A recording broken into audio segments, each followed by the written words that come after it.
새벽 5시였습니다. 골목에는 리어카 바퀴 소리만 들렸습니다. 아스팔트 위를 구르는 바퀴가 작은 돌멩이를 건드릴 때마다 짧고 둔한 소리가 났습니다. 박불래 씨는 그 소리에 맞춰 걷고 있었습니다. 62살. 한때 남편 사업을 뒤에서 바쳐온 여자. 지금은 새벽마다 이 골목을 도는 사람이었습니다. 그가 멈췄습니다.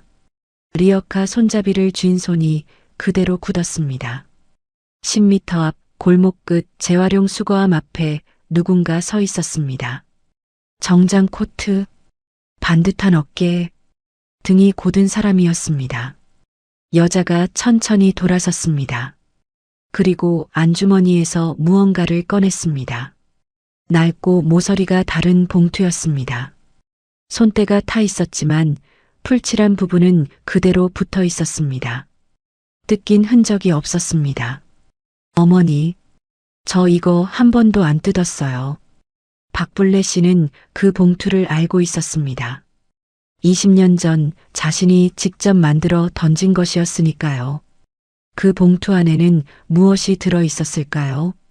그리고 이 여자는 왜 20년이 지나도록 그것을 열지 않았던 걸까요? 이야기 시작하기 전에 잠깐만요. 구독과 좋아요로 조용히 응원해 주시면 다음 이야기를 이어가는데 큰 힘이 됩니다. 지금 어디에서 듣고 계신지 댓글로 한 줄 남겨주셔도 충분합니다. 이 이야기는 끝까지 함께 해주세요.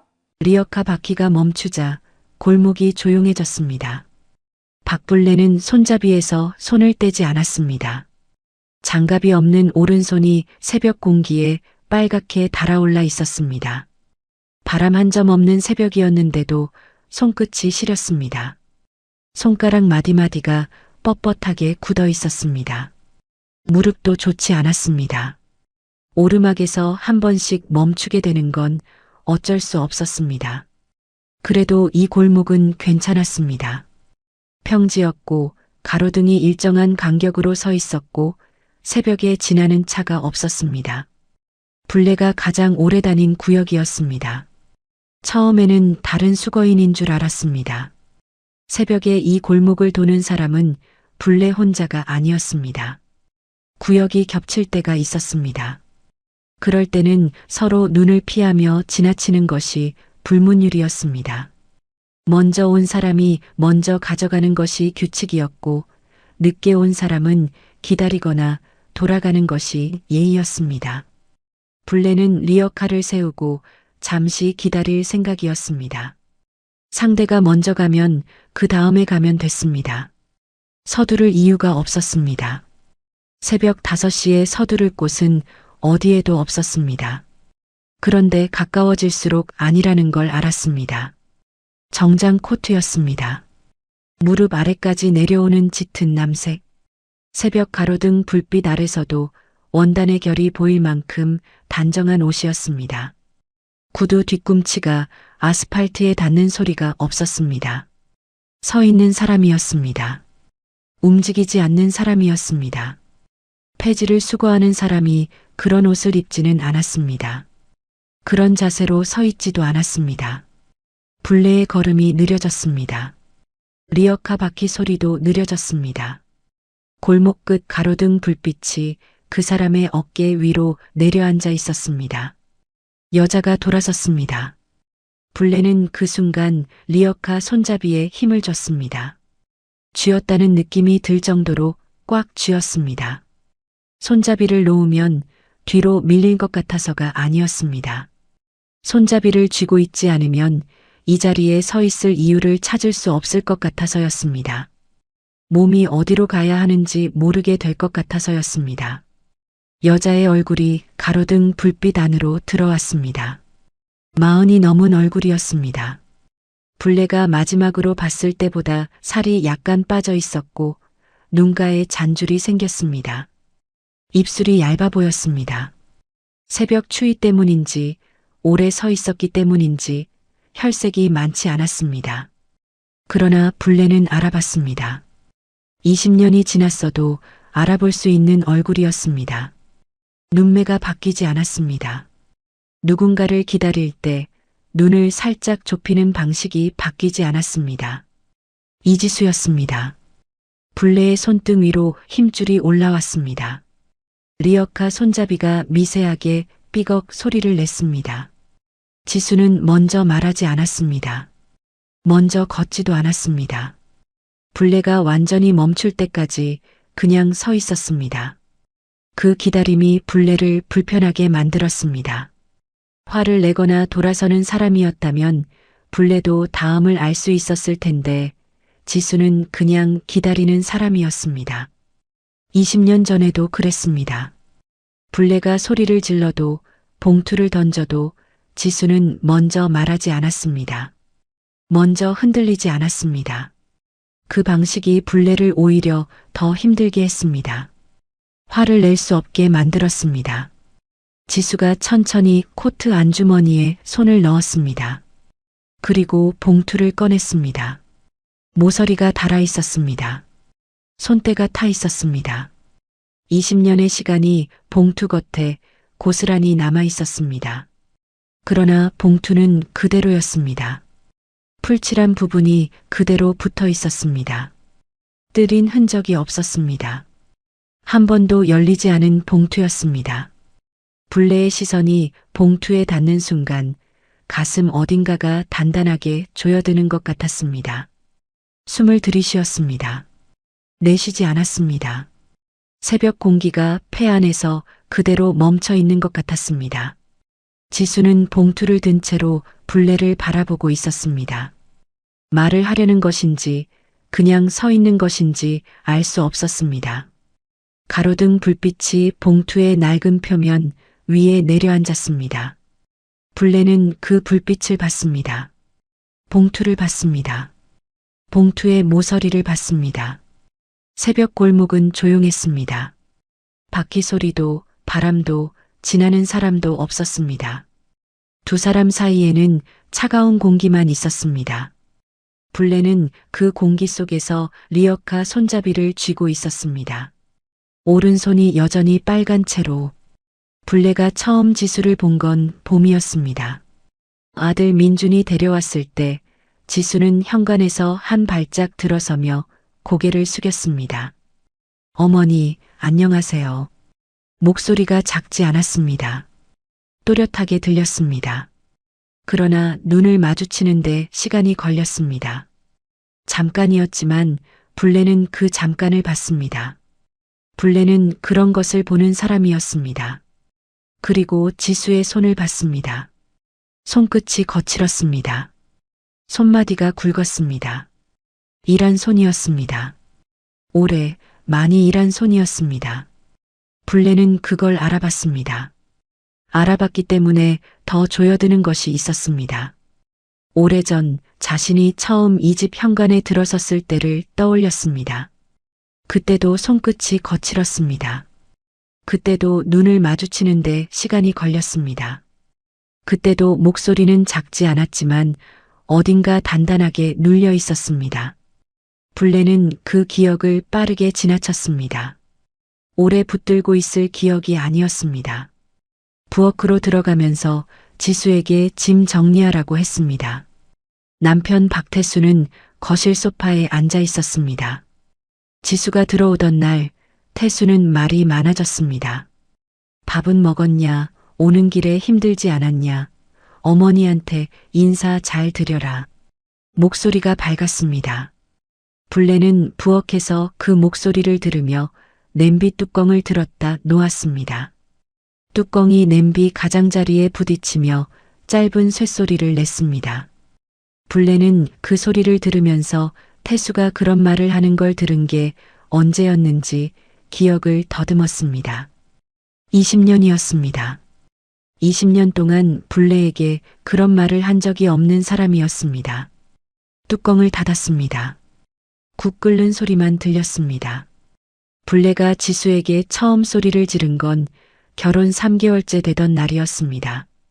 저녁 식탁이었습니다. 국이 짜다는 것이 이유였습니다. 그런데 사실은 태수가 먼저였습니다. 요리도 제대로 못하냐고 태수가 말했고 그 말이 끝나기 전에 불레가 지수에게 목소리를 높였습니다. 태수의 말 위를 덮어버리는 것처럼 빠르고 크게. 지수에게 향하는 말이 태수의 말을 묻을 수 있도록, 식탁 위에 태수의 목소리가 남아있지 않도록. 지수는 그날 아무 말도 하지 않았습니다. 숟가락을 내려놓지도 않았습니다. 그냥 앉아 있었습니다. 눈을 내리깔고 손을 무릎 위에 올려놓고 불레의 말이 끝날 때까지 기다리는 사람처럼 앉아 있었습니다. 불레는 소리를 지르고 나서 자신의 손을 봤습니다. 밥상 모서리를 쥐고 있었습니다. 손가락이 하얗게 변해 있었습니다. 태수는 국그릇을 옆으로 밀었습니다. 아무 말이 없었습니다. 그날 밤 불레는 부엌에 오래 서 있었습니다. 설거지는 이미 끝났습니다. 수도꼭지를 잠근 채였습니다. 물을 틀 이유가 없었습니다. 그런데도 그 자리를 떠나지 못했습니다. 창 너머 골목에서 고양이 우는 소리가 한 번 들렸다가 끊겼습니다. 형광등이 부엌을 환하게 비추고 있었습니다. 불레는 그 빛 아래 서서 싱크대 앞을 바라봤습니다. 물기가 남아있는 싱크대에 가지런히 엎어놓은 그릇들, 자신이 닦아둔 것들이었습니다. 그런데도 낯설어 보였습니다. 무언가를 결심하는 사람처럼 서 있었습니다. 그 결심이 무엇인지는 그때는 불레 자신도 분명히 몰랐을 겁니다. 그냥 오래 서 있었습니다. 부엌 불을 끄기 전까지. 결혼 첫해 불레는 지수를 쉬게 두지 않았습니다. 명절이면 새벽 4시에 깨웠습니다. 알람을 맞추지 않아도 됐습니다. 불레가 방문 앞에 서서 노크를 한 번 했습니다. 세게 두드리지 않았습니다. 그냥 한 번. 소리가 크지 않았습니다. 그런데도 지수는 그 소리에 일어났습니다. 부엌에 불이 켜지는 소리가 들려야 불레는 자기 방으로 돌아갔습니다. 지수가 먼저 일어나 있지 않으면 다시 문을 두드렸습니다. 두 번째 노크는 첫 번째보다 조금 더 오래 기다린 후에 왔습니다. 그 기다림이 더 무거웠습니다. 친정에 가는 날엔 시간을 재서 돌아오게 했습니다. 저녁 6시까지 들어오지 않으면 전화를 했습니다. 말은 짧았습니다. 밥은? 그게 다였습니다. 그 두 글자 뒤에 오는 침묵이 나머지를 다 말해줬습니다. 지수는 그 전화를 받을 때마다 통화를 끊고 나서 잠깐 아무것도 하지 않았을 겁니다. 손에 핸드폰을 쥔 채로 친정 어머니 얼굴을 바라보며 자리에서 일어나는 사람처럼. 지수의 친구가 집에 오는 것도 막았습니다. 이유를 대지 않았습니다. 그냥 손님 치를 준비가 안 됐다고 했습니다. 한 번이 아니었습니다. 지수가 조심스럽게 꺼낼 때마다 불레는 같은 말을 했습니다. 준비가 안 됐다고. 지수는 친구에게 전화를 걸어 짧게 말했습니다. 불레는 그 전화 내용을 듣지 못했습니다. 그래도 알 수 있었습니다. 지수의 목소리가 작아지는 방향이 어디인지를. 지수가 받은 월급 통장을 불레가 한 번 본 건 우연이었습니다. 테이블 위에 잠깐 올려져 있었습니다. 불레는 들여다보지 않았습니다. 그냥 지나쳤습니다. 다음 날부터 집안 살림비 요구 금액이 2배가 됐습니다. 지수는 군말 없이 냈습니다. 아들 민주는 어느 날 저녁 불레에게 따졌습니다. 엄마, 왜 그러는 거야? 지수가 뭘 잘못했어? 뭘 잘못했는데? 목소리가 높았습니다. 민준이 불레에게 그런 목소리를 내는 건 처음이었습니다. 불레는 민준의 말이 끝나기 전에 끊었습니다. 내 집에서 내가 하는 거 내가 왜 따지냐? 낮고 단호한 목소리였습니다. 높지 않았습니다. 높을 필요가 없었습니다. 민준은 입을 다물었습니다. 지수는 민준의 소매를 잡아당겼습니다. 더하지 말라는 뜻이었습니다. 불레는 그 장면을 똑바로 봤습니다. 지수가 민준을 말리는 손, 민준이 불레를 향해 무언가 더 하려다가 멈추는 것. 불내 때문이 아니라 지수 때문에 멈추는 것. 불내는 그 차이를 알아봤습니다. 말없이 부엌으로 들어갔습니다. 동네 사람들은 불내를 독한 시어머니라고 했습니다. 반찬 가게 앞이었습니다. 옆집 여자와 이웃 여자가 낮은 목소리로 나누는 말이었습니다. 불내가 지나가는 걸 알면서도 말을 멈추지 않았습니다. 불내는 걸음을 늦추지 않았습니다. 정정하지 않았습니다. 장본 봉투를 두 손으로 나눠 들고 걸었습니다. 한 손이 조금 더 무거웠습니다. 그쪽 어깨가 살짝 내려갔습니다. 독한 시어머니. 불내는 그 말을 들으면서 집으로 돌아왔습니다. 틀린 말이라고 생각하지 않았습니다. 그렇다고 맞는 말이라고도 생각하지 않았습니다. 그냥 들었습니다. 그것으로 충분했습니다.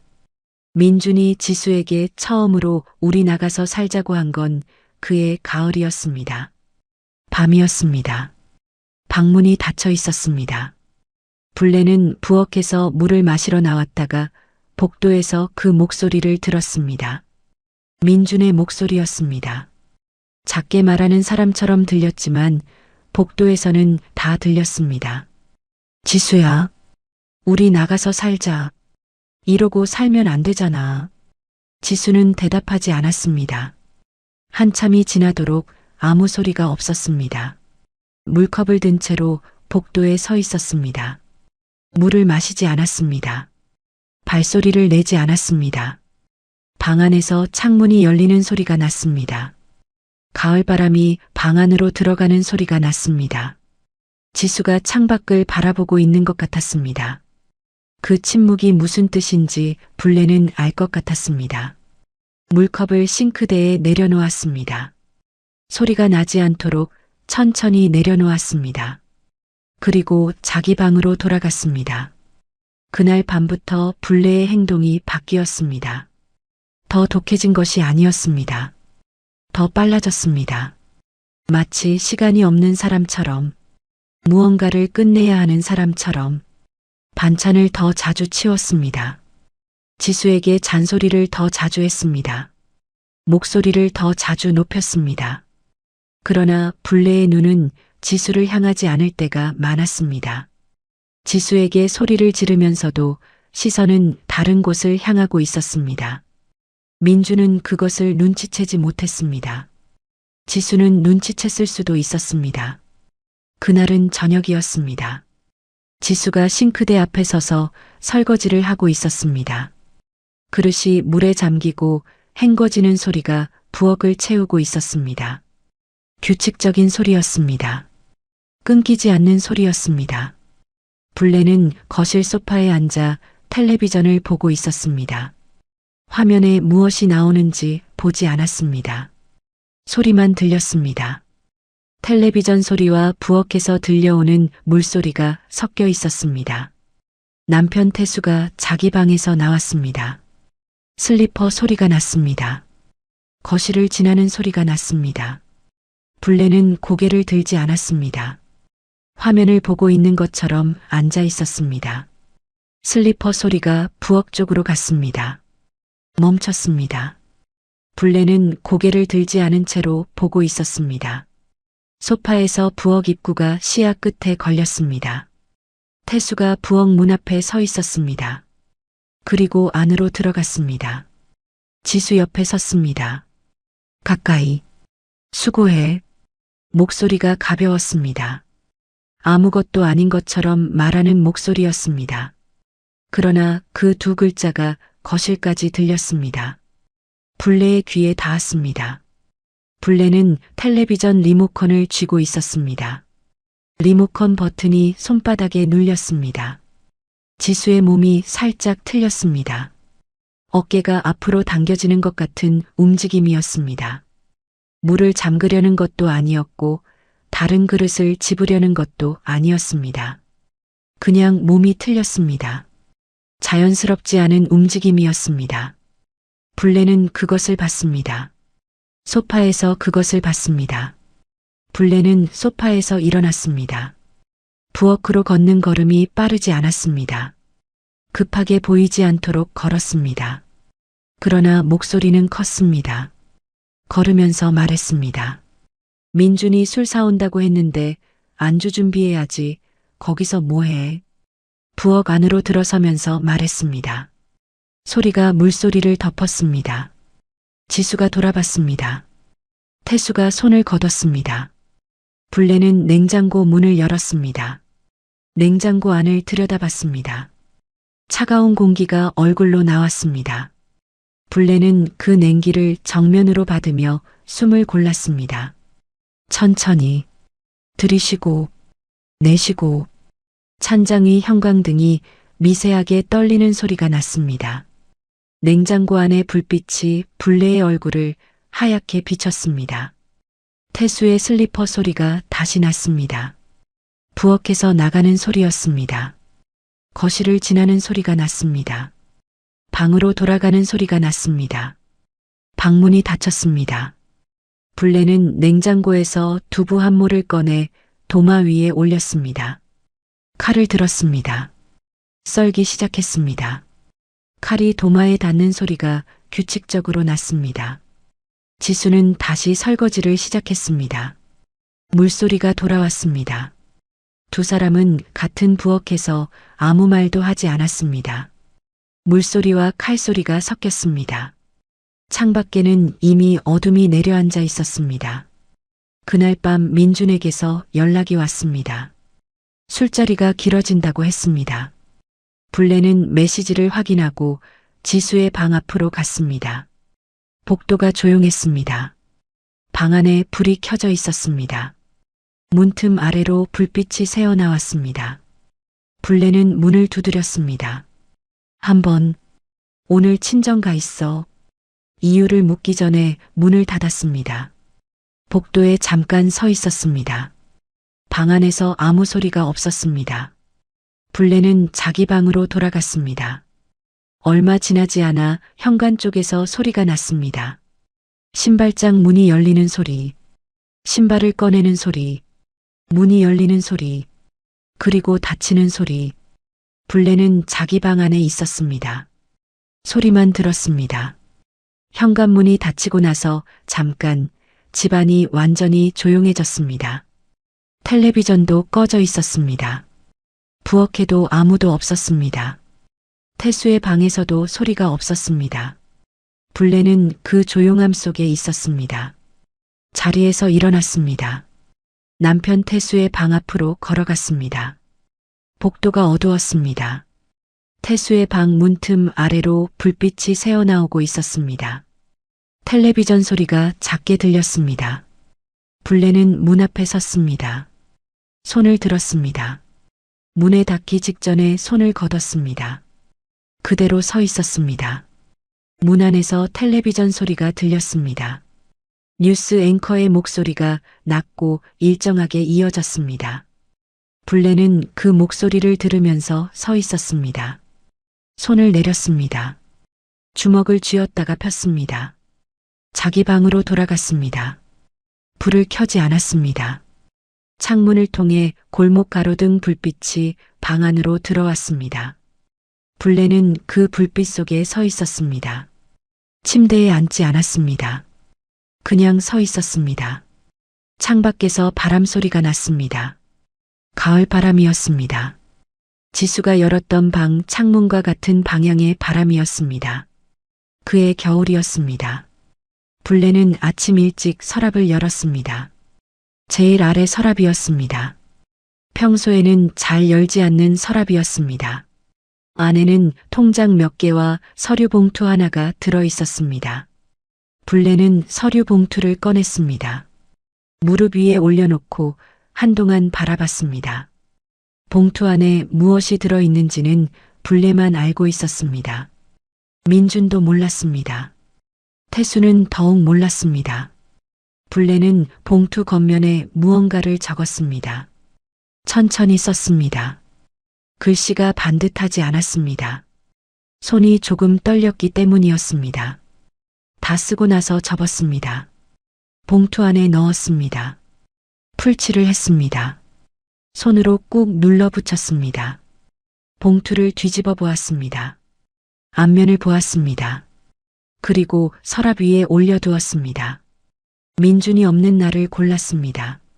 민준은 그날 오전부터 약속이 있었습니다. 불레가 먼저 권한 것이었습니다. 오늘 친구들 만나지 않냐? 젊을 때 많이 다녀라. 민준은 의아하게 쳐다봤지만 나갔습니다. 현관문이 닫히고 나서 불레는 부엌에서 물 한 잔을 마셨습니다. 천천히 마셨습니다. 다 마시고 컵을 싱크대에 내려놓았습니다. 지수를 불렀습니다. 지수야, 나와봐. 목소리가 평소와 다르지 않았습니다. 지수가 방에서 나왔습니다. 거실로 들어서면서 불레를 봤습니다. 불레는 소파에 앉아 있었습니다. 테이블 위에 봉투가 놓여 있었습니다. 지수는 봉투를 봤습니다. 그리고 불레를 봤습니다. 앉아. 지수가 소파 맞은편에 앉았습니다. 등을 곧게 세우고 앉았습니다. 무릎 위에 손을 올렸습니다. 불레는 지수의 그 자세를 봤습니다. 결혼하고 나서 불레 앞에 앉을 때마다 지수는 항상 그렇게 앉았습니다. 등을 세우고 손을 무릎 위에 올리고 먼저 말하지 않는 자세였습니다. 불레는 바로 말하지 않았습니다. 잠깐 있었습니다. 창밖에서 겨울 바람 소리가 났습니다. 베란다 창이 미세하게 떨렸습니다. 거실 안은 따뜻했습니다. 보일러가 돌아가는 소리가 바닥 어딘가에서 낮게 울렸습니다. 불레는 그 소리를 들으면서 지수를 바라봤습니다. 내 아들하고 헤어져. 지수는 움직이지 않았습니다. 눈을 내리깔지 않았습니다. 불레를 바라봤습니다. 표정이 변하지 않았습니다. 불레는 그 눈을 마주보면서 테이블 위에 봉투를 집었습니다. 그리고 지수 앞에 던졌습니다. 이걸로 꺼져. 봉투가 테이블 위를 미끄러져 지수 앞에 멈췄습니다. 지수는 봉투를 바라봤습니다. 손을 뻗지 않았습니다. 불레를 다시 봤습니다. 불레는 시선을 피하지 않았습니다. 집어.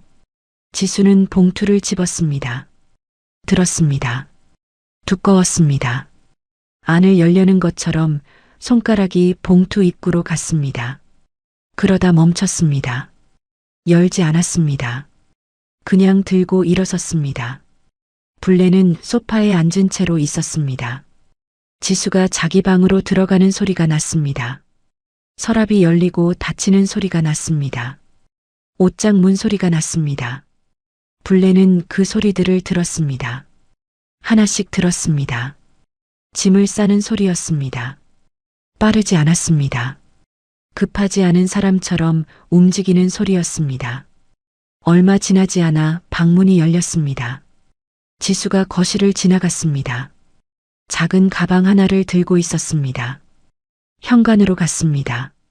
신발을 신는 소리가 났습니다. 불레는 소파에서 일어나지 않았습니다. 등을 보이고 앉아 있었습니다. 지수를 돌아보지 않았습니다. 현관에서 지수가 멈추는 것이 느껴졌습니다. 소리가 끊겼습니다. 신발 신는 소리도 가방을 고쳐드는 소리도 없었습니다. 잠깐이었습니다. 불레는 그 잠깐을 세고 있었습니다. 하나, 둘, 셋. 지수가 한번 돌아보는 것이 느껴졌습니다. 불레는 보지 않았습니다. 보지 않으려고 했습니다. 등을 더 세웠습니다. 현관문이 열렸습니다. 그리고 닫혔습니다. 소리가 났습니다. 짧고 단단한 소리였습니다. 불레는 그 소리를 들었습니다. 두 손을 무릎 위에 올려놓고 있었습니다. 손이 떨렸습니다. 무릎 위에 올려놓고 있어서 보이지 않았습니다. 창밖에서 바람 소리가 다시 났습니다. 베란다 창이 다시 떨렸습니다. 불레는 일어나지 않았습니다. 민준이 그날 밤 집으로 돌아온 건 저녁 9시가 넘어서였습니다. 현관문이 열리는 소리가 나고 잠깐의 침묵이 있었습니다. 지수의 신발이 없는 것을 본 것 같았습니다. 민준이 거실로 들어왔습니다. 불레는 부엌에 있었습니다. 저녁을 차리는 중이었습니다. 지수 어디 갔어? 불레는 대답하지 않았습니다. 엄마, 지수 어디 갔냐고. 보냈어. 민준의 목소리가 올라갔습니다. 불레는 국자를 내려놓았습니다. 민준은 소리를 질렀습니다. 왜 그랬냐고, 무슨 권리로 그랬냐고, 지수가 뭘 잘못했냐고. 불레는 아무 말도 하지 않았습니다. 민준의 목소리가 부엌을 채웠습니다. 불레는 그 소리를 다 들었습니다. 하나도 막지 않았습니다. 민준이 집을 나갔습니다. 현관문이 3개 닫혔습니다. 불레는 부엌에 남았습니다. 가스불을 껐습니다. 냄비 뚜껑을 닫았습니다. 불이 꺼진 가스레인지 위에 냄비가 놓였습니다. 부엌이 조용해졌습니다. 불레는 그 자리에 서서 남편 태수의 방 쪽을 한번 봤습니다. 복도 끝, 불이 꺼진 방이었습니다. 태수는 민준이 소리를 지르는 동안에도 방에서 나오지 않았습니다. 불레는 자기 방으로 들어갔습니다. 불을 켜지 않았습니다. 그 후로 아들 민준은 집에 자주 오지 않았습니다. 연락도 뜸해졌습니다. 명절에 왔다가 하루 만에 가는 일이 반복됐습니다. 불레는 왜 빨리 가냐고 묻지 않았습니다. 더 있으라고 하지도 않았습니다. 민준이 신발을 신고 나가면 현관까지 따라갔습니다. 그게 다였습니다. 지수의 이야기는 민준의 입에서 나오지 않았습니다. 불레도 꺼내지 않았습니다. 남편 태수가 병이 난 건 그로부터 몇 년 후였습니다. 처음엔 허리였습니다. 그 다음은 무릎이었습니다. 그리고 심장이었습니다. 병원을 오가는 횟수가 늘었습니다. 불레가 옆에 앉아 있는 시간이 늘었습니다. 병원 대기실 의자는 딱딱했습니다. 불레는 번호표를 쥐고 기다렸습니다. 태수의 이름이 호출될 때까지, 검사실에서 나올 때까지. 태수가 완전히 드러눕고 나서 집안이 조용해졌습니다. 소파에서 텔레비전을 크게 틀던 소리가 없어졌습니다. 슬리퍼 소리가 없어졌습니다. 부엌으로 들어오는 소리가 없어졌습니다. 불레는 그 조용함이 무섭지 않았습니다. 오히려 밥을 먹을 수 있었습니다. 오래 씹어서 먹을 수 있었습니다. 천천히 삼킬 수 있었습니다.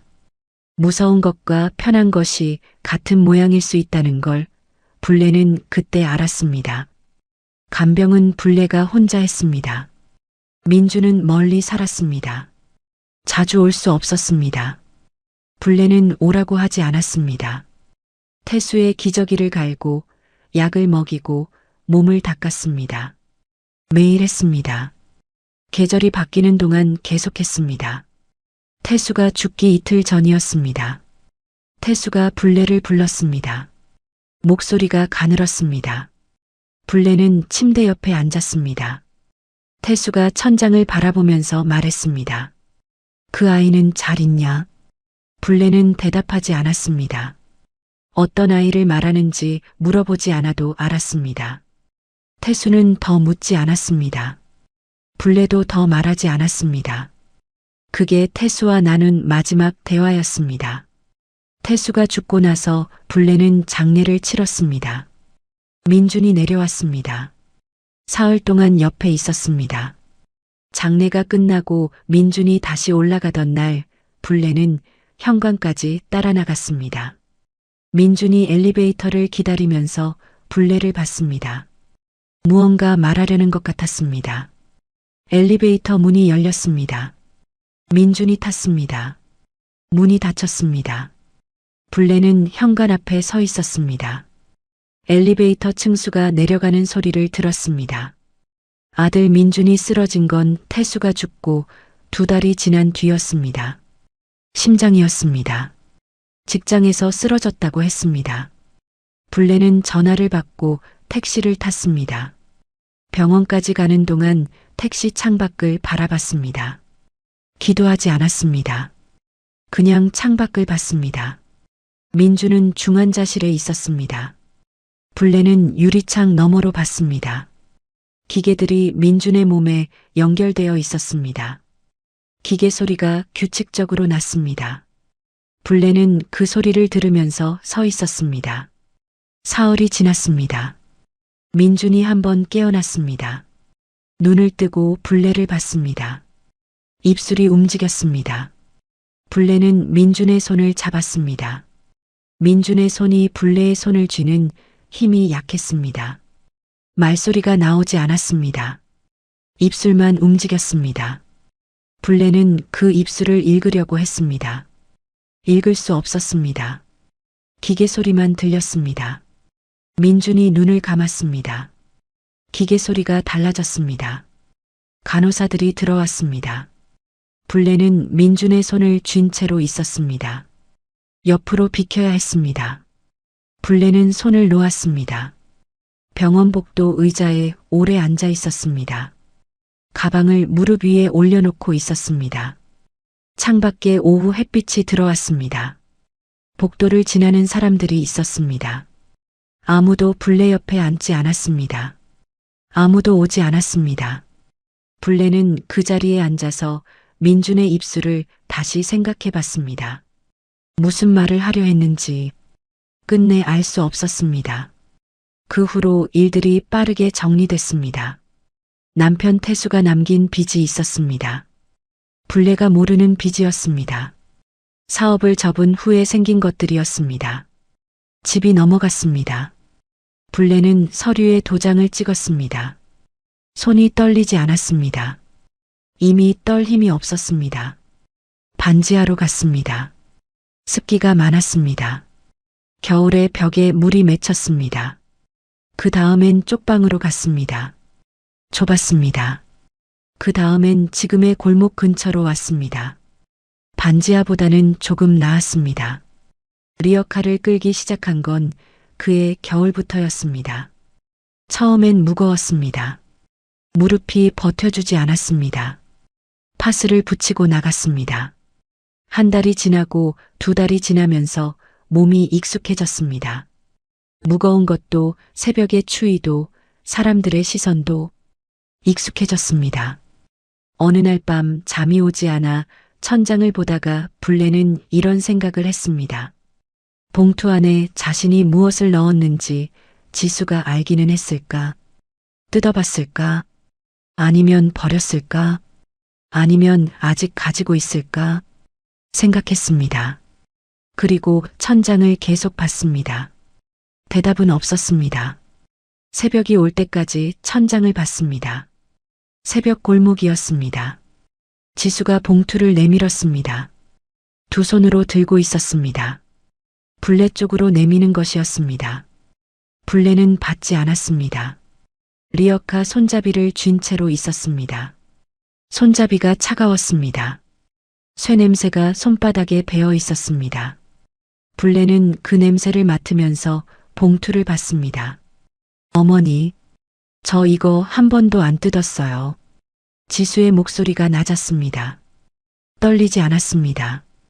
20년 전 거실에서 불레 앞에 앉아 있을 때와 같은 목소리였습니다. 크지 않았지만 분명하게 들렸습니다. 불레는 아무 말도 하지 않았습니다. 지수가 말을 이었습니다. 뜯으려고 했는데요. 잠깐 멈췄습니다. 뜯으면 진짜 끝날 것 같아서 못 뜯었어요. 골목에 바람이 없었습니다. 가로등 불빛이 두 사람 사이에 내려앉아 있었습니다. 멀리서 새벽 배달 오토바이 소리가 났다가 사라졌습니다. 불레는 그 소리가 사라지는 것을 들으면서 봉투를 받습니다. 20년이 지났는데 봉투는 그대로였습니다. 모서리가 닳았습니다. 손때가 탔습니다. 그러나 풀칠한 부분이 그대로 붙어 있었습니다. 불레가 손으로 꾹 눌러 붙였던 그 부분이었습니다. 지수가 봉투를 불레의 리어카 위에 올려놓았습니다. 가만히 올려놓았습니다. 소리가 나지 않았습니다. 불레는 봉투를 바라봤습니다. 리어카 위에 놓인 봉투를 봤습니다. 그리고 손을 뻗었습니다. 리어카 손잡이에서 손을 뗐습니다. 봉투를 집었습니다. 손이 떨렸습니다. 20년 전과 같은 떨림이었습니다. 봉투 안에 편지를 넣고 풀칠을 하고 지수 앞에 던지던 날과 같은 떨림이었습니다. 블레는 그것을 알았습니다. 알면서도 손을 멈추지 않았습니다. 봉투를 뜯었습니다. 천천히 뜯었습니다. 풀칠한 부분이 떨어지는 소리가 났습니다. 작은 소리였습니다. 골목의 새벽 공기 속에서 그 소리만 들렸습니다. 안에는 두 가지가 있었습니다. 채권 증서 묶음이었습니다. 종이가 누렇게 발에 있었습니다. 20년의 시간이 종이에 배어 있었습니다. 블레는 그것을 꺼냈습니다. 두꺼웠습니다. 그리고 아래에 편지가 있었습니다. 접혀 있는 편지였습니다. 블레의 글씨로 쓴 것이었습니다. 블레는 편지를 펼쳤습니다. 자신의 글씨였습니다. 20년 전 새벽에 혼자 쓴 글씨였습니다. 손이 떨렸던 날의 글씨였습니다. 그래서 반듯하지 않았습니다. 그러나 읽을 수 있었습니다. 이 집에 있으면 안 된다. 나도 20년을 버텼다. 너는 버티지 마라. 이 돈은 내가 시집 올 때 갖고 온 것이다. 내 것이다. 너한테 주는 것이다. 아들한테는 말하지 마라. 아들은 아비를 닮았다. 나는 아들을 믿지 않는다. 너는 나가서 잘 살아라. 블레는 편지에서 눈을 들지 않았습니다. 지수가 말했습니다. 아버님이 거기서 멈췄습니다. 블레가 고개를 저었습니다. 천천히 말하지 않아도 된다는 뜻으로. 그러나 지수는 말했습니다. 천천히 한마디씩 말했습니다. 아버님이 자신에게 어떻게 했는지를, 처음 들어온 날부터 민준이 없는 날을, 블레가 자신을 부엌으로 내몰던 날들을, 블레가 소리를 지르면 아버님이 방으로 돌아가던 것을, 블레가 자신을 친정으로 내보내던 날 밤 방에 혼자 남게 되지 않았던 것을 블레는 듣고 있었습니다. 지수의 말이 끝났습니다. 골목이 다시 조용해졌습니다. 가로등 불빛이 여전히 두 사람 위에 있었습니다. 블레는 채권 증서를 받습니다. 편지를 받습니다. 그리고 봉투를 받습니다. 20년 동안 뜯리지 않은 채로 있었던 봉투였습니다. 지수가 들고 다닌 봉투였습니다. 버리지 않은 봉투였습니다. 블레의 입술이 움직였습니다.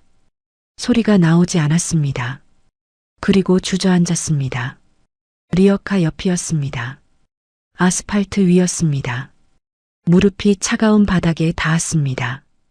블레는 봉투를 두 손으로 쥔 채로 주저앉았습니다. 등이 구부러졌습니다. 어깨가 내려갔습니다. 소리가 났습니다. 20년 만이었습니다. 블레가 소리내어 우는 것은 20년 만이었습니다. 태수가 죽던 날도 울지 않았습니다. 민준이 눈을 감던 날도 울지 않았습니다. 집이 넘어가던 날도 울지 않았습니다. 그런데 새벽 골목 아스팔트 위에서 리어카 옆에서 20년 전 자신이 던진 봉투를 두 손으로 쥐고 앉아서 소리가 났습니다. 골목에 그 소리만 있었습니다. 지수는 달려오지 않았습니다. 무릎을 꿇고 블레 옆에 앉았습니다. 등을 두드리지 않았습니다. 손을 잡지 않았습니다. 그냥 옆에 있었습니다. 블레가 우는 동안 지수는 옆에 앉아서 같은 방향을 바라봤습니다. 골목 끝을 바라봤습니다. 아직 어두운 새벽이었습니다. 블레의 울음이 잦아드는데 시간이 걸렸습니다. 소리가 작아졌습니다. 어깨가 작게 떨렸습니다. 그것도 멈췄습니다. 블레는 손등으로 눈가를 닦았습니다. 거칠고 빨간 손이었습니다. 리어카를 끌던 손이었습니다. 그 손으로 눈가를 닦았습니다. 골목 끝에서 빛이 시작됐습니다. 새벽이 끝나려는 것인지 하늘 끝이 조금씩 밝아오고 있었습니다. 가로등 불빛이 아닌 다른 빛이었습니다. 하늘에서 내려오는 빛이었습니다. 블레는 그 빛을 봤습니다. 오래 봤습니다. 지수가 먼저 일어났습니다. 코트 무릎 부분을 손으로 털었습니다. 아스팔트 먼지가 묻어 있었습니다. 한번 털었습니다. 그리고 불레에게 손을 내밀었습니다. 불레는 그 손을 보았습니다. 40이 넘은 손이었습니다. 20년 전보다 손마디가 굵어졌습니다. 그래도 일한 손이라는 것을 알 수 있었습니다. 불레가 처음 알아봤던 손이었습니다. 현관에서 고개를 숙이며 들어오던 날 불레가 눈여겨봤던 손이었습니다. 불레는 그 손을 잡지 않았습니다. 혼자 일어섰습니다. 무릎이 욱신했습니다. 바닥이 차가웠던 것이 무릎 안쪽으로 들어온 것 같았습니다. 불레는 천천히 일어섰습니다. 리어카 손잡이를 잡았습니다. 지수는 손을 거두지 않고 기다리다가 불레가 일어서는 것을 보고 조용히 손을 내렸습니다. 억지로 잡으려 하지 않았습니다. 불레가 리어카 손잡이를 잡은 채로 앞을 봤습니다. 지수가 옆에 섰습니다. 불레의 반걸음 뒤에 앞서지 않았습니다. 나란히 서려고도 하지 않았습니다. 그냥 옆에 조금 뒤에 섰습니다. 두 사람이 걷기 시작했습니다. 리어카 바퀴 소리가 다시 났습니다. 아스팔트 위를 구르는 소리였습니다. 불레는 그 소리를 들으면서 걸었습니다. 말이 없었습니다. 지수도 말하지 않았습니다. 골목을 걸었습니다. 가로등 불빛 아래를 지나갔습니다. 불빛이 두 사람 위를 차례로 지나갔습니다. 골목 끝 재활용 수거함 앞에 왔습니다. 불레가 멈췄습니다. 리어카를 세웠습니다. 바퀴 소리가 멈췄습니다. 불레는 손잡이를 잡은 채로 있었습니다. 잠깐이었습니다. 손을 뗐습니다. 처음이었습니다.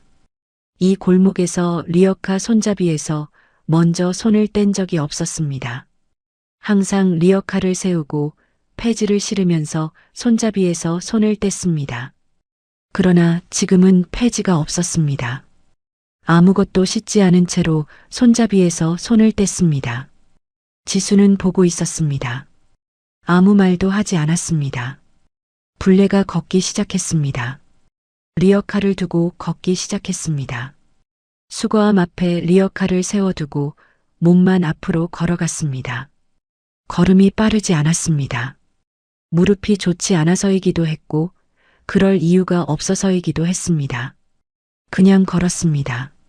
지수가 따라갔습니다. 불레의 반걸음 뒤에서 같은 속도로 따라갔습니다. 리어카는 수거함 앞에 남아 있었습니다. 새벽빛이 조금씩 밝아오는 골목에 혼자 서 있었습니다. 손잡이가 허공에 있었습니다. 잡는 사람이 없었습니다. 두 사람은 골목을 빠져나갔습니다. 눈보라 속에서 쓰러진 재벌 앞에 선 산속 소년. 단 한 번의 선택으로 누군가는 살아남고 누군가는 평생의 죄를 마주하게 됩니다. 시작하기 전에요. 구독과 좋아요 한번 눌러주시면 저에게 정말 큰 힘이 됩니다. 여러분의 응원이 다음 이야기를 이어갑니다. 이 이야기는 끝까지 보셔야 합니다. 강원도 깊은 산골, 눈이 내리기 시작한 초겨울이었습니다. 하늘은 회색빛이었고 바람은 차가웠어요. 산 깊숙한 곳에 비닐과 나무판으로 덧댄 작은 오두막이 있었습니다. 강태사는 13살 소년이었습니다. 새벽 5시 태사는 눈을 떴어요. 오두막 안은 추웠습니다. 연탄 난로가 있었지만 연탄을 아껴야 했어요. 태사는 두꺼운 옷을 입고 밖으로 나갔습니다. 손에는 작은 바구니와 칼을 들었어요. 약초를 캐러 가는 길이었습니다. 산길은 가팔랐습니다. 태사는 익숙한 발걸음으로 걸었어요. 여기저기 토끼 덫을 확인했습니다. 오늘은 한 마리가 걸려 있었어요. 오늘은 운이 좋네. 태사는 토끼를 바구니에 넣고 계속 걸었습니다. 약초가 자라는 곳까지는 1시간 정도 걸렸어요. 약초를 캐며 태사는 주변을 살폈습니다. 산은 조용했어요. 새소리만 들렸습니다. 태사는 이 조용함이 좋았어요. 말을 아끼는 편이었습니다. 산에서는 말이 필요 없었거든요. 말이 많으면 약해진다고 배웠어요. 누가 가르쳐 준 건 아니었지만 태사는 그렇게 믿었습니다. 점심때쯤 태사는 산 아래로 내려왔습니다. 마을 입구에 작은 구멍가게가 있었어요. 박복래 할머니가 운영하는 가게였습니다. 태사나 왔니? 복래는 68세 할머니였습니다. 주름진 얼굴에 따뜻한 눈빛을 가졌어요. 네, 할머니. 태사는 바구니에서 약초를 꺼냈습니다. 오늘도 많이 캤구나. 토끼도 한 마리 잡았어요. 복래는 태산이 가져온 약초와 토끼를 받았습니다. 그 대신 라면과 연탄을 줬어요. 태산아, 라면 좀 더 가져가라. 요즘 날씨가 무서워. 눈이 많이 올 것 같아. 괜찮아요. 저는 산에서 살아요. 태사는 라면 몇 개와 연탄 몇 장만 받았습니다. 더 많이 받으면 빚진 것 같아서 싫었어요. 복래는 태산의 손을 잡았습니다. 손이 차가웠어요. 태산아, 너 어릴 때 그 사고만 아니었으면. 복래의 목소리가 떨렸습니다. 하지만 태사는 듣지 못한 척 고개를 돌렸어요. 저 가볼게요, 할머니. 그래, 조심히 가거라. 태사는 가게를 나왔습니다. 복래는 문 앞에서 태산의 뒷모습을 오래 바라보았어요. 산으로 돌아가는 길, 태사는 생각했습니다. 부모, 기억 안 난다. 대신 산이 기억한다. 태사는 부모님의 얼굴을 기억하지 못했습니다. 4살 때 사고가 있었다고 들었어요. 무슨 사고인지는 정확히 몰랐습니다. 복래 할머니도 자세히 말해주지 않았어요.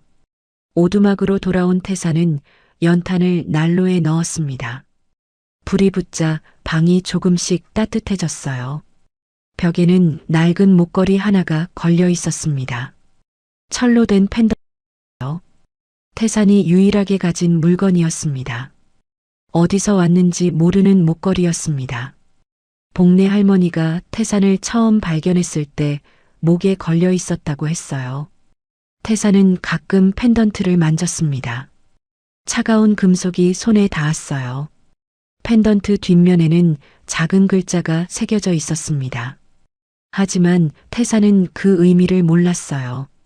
그냥 자신의 유일한 물건이라고 생각했습니다. 저녁이 되었습니다. 태사는 라면을 끓여 먹었어요. 토끼는 내일 먹기로 했습니다. 창밖으로 눈이 내리기 시작했습니다. 작은 눈송이가 천천히 떨어졌어요. 태사는 창문 너머로 눈을 바라보았습니다. 내일은 더 많이 올 것 같아. 태사는 연탄을 확인했습니다. 며칠은 버틸 수 있을 것 같았어요. 밤이 깊어갔습니다. 태사는 누웠지만 잠이 오지 않았어요. 바람 소리가 들렸습니다. 복래 할머니의 말이 떠올랐습니다. 그 사고만 아니었으면. 태사는 천장을 바라보았습니다. 무슨 사고였을까? 부모님은 어떤 분들이었을까? 하지만 답은 없었습니다. 태사는 눈을 감았어요. 다음 날 아침 눈은 더 많이 내리고 있었습니다. 태사는 밖을 보며 생각했어요. 오늘은 산에 못 가겠네. 태사는 오두막 안에서 하루를 보내기로 했습니다. 연탄을 조금 더 넣고 토끼를 손질했어요. 점심때쯤 눈은 점점 더 거세졌습니다. 바람도 세어졌어요. 태사는 창문을 통해 밖을 보았습니다. 눈보라가 오려나? 태사는 불안했습니다. 눈보라가 오면 며칠 동안 밖에 나갈 수 없었어요. 연탄과 식량이 걱정되었습니다. 오후가 되자 눈은 미친 듯이 쏟아졌습니다. 앞이 보이지 않을 정도였어요.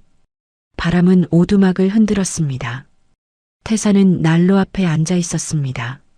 손을 녹이며 밖을 걱정했어요. 그때 멀리서 소리가 들렸습니다. 사람의 비명 같았어요. 태사는 귀를 기울였습니다. 다시 소리가 들렸습니다. 분명 사람이었어요. 태사는 두꺼운 옷을 입고 밖으로 나갔습니다. 눈보라가 얼굴을 때렸어요. 앞이 잘 보이지 않았습니다. 소리가 난 쪽으로 걸어갔습니다. 산길 아래쪽이었어요. 태사는 조심스럽게 내려갔습니다.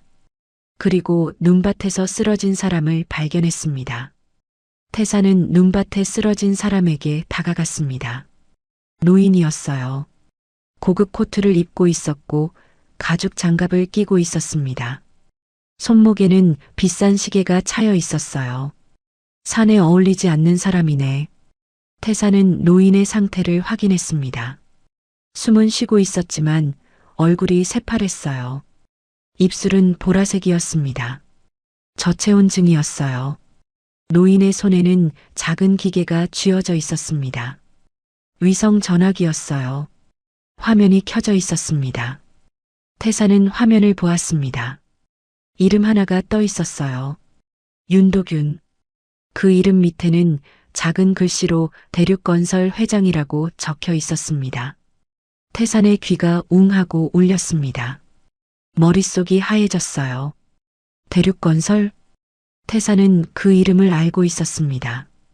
복내 할머니가 술을 마실 때마다 뱉던 이름이었어요.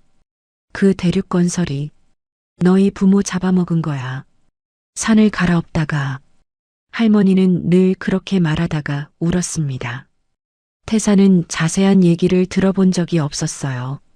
하지만 부모님이 대륙건설 때문에 돌아가셨다는 건 알고 있었습니다. 태사는 노인을 내려다보았습니다. 이 사람이 윤도균? 부모님을 죽게 만든 회사의 회장? 태산의 손이 떨렸습니다. 허리에 찬 작은 칼을 만졌어요.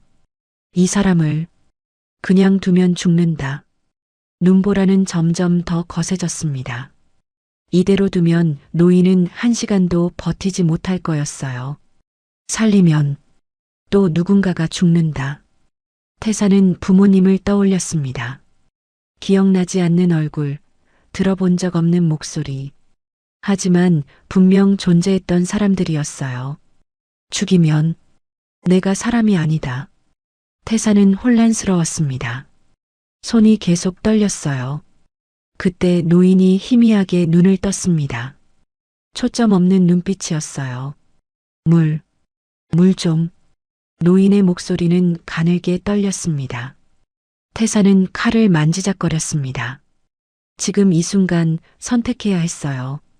살릴 것인가, 죽일 것인가. 노인은 태산을 보았습니다. 희미한 눈빛이었지만 간절함이 느껴졌어요. 제발, 살려줘. 노인의 손이 떨리며 태산의 옷자락을 잡았습니다. 돈은 얼마든지 줄게. 태산은 낮게 말했습니다. 산에선 돈이 종이에요. 노인이 기침을 했습니다. 입에서 피가 섞인 침이 나왔어요. 손수건을 꺼내 입을 닦았는데 하얀 손수건이 빨갛게 물들었습니다. 나 길을 잃었어. 제발. 노인의 목소리는 점점 약해졌습니다. 태사는 뒤를 돌아보았습니다. 오두막이 보였어요. 멀지 않은 거리였습니다. 저기 가면 연탄 난로가 있고 따뜻한 물이 있었어요. 벽에는 목걸이가 걸려 있었습니다. 철로 된 펜던트, 태산의 유일한 물건. 이 사람은 내가 누군지 모른다. 하지만 나는 이 사람을 안다. 태산은 눈을 질끈 감았습니다. 선택의 시간이었어요. 몇 초가 지났습니다. 태산은 눈을 떴어요. 일어나세요. 태산은 노인을 일으켰습니다. 노인은 힘이 없었어요. 태산은 노인을 등에 업었습니다. 무거웠습니다. 태산은 13살이었고 노인은 어른이었어요. 하지만 태산은 산에서 자랐습니다.